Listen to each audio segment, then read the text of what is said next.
د جمله اسمیه صورتونه بیانېدو په هغې کې 5 نمبر صورت چې دی هغه دا وي چې مبتدا به مفرد وي او هغې ته چې کوم خبر برابریږي جوړیږي هغه به مرکب توصیفي وي.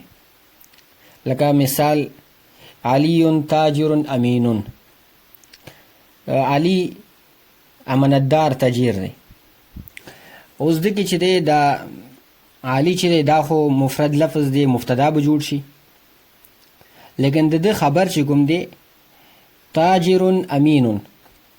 تاجر امین، تاجر چې دا موصوف دی او امین چې دا د ولا صفت دی.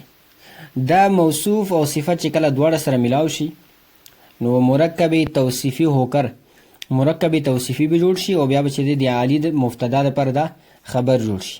هغې نه بعد به چې مبتدا خبر مل کر جمله اسمیه خبریه بشي. همدارنګه چې الملائکة عباد مکرمون، نو دلته الملائکة چې دا لفظ مفرد مبتدا جوړیږي او عباد دا موصوف دی، مکرمون صفت دی. موصوف صفت چې کله سره ملاو شي مرکب توصیفي دا به الملائکة لپاره خبر جوړیږي.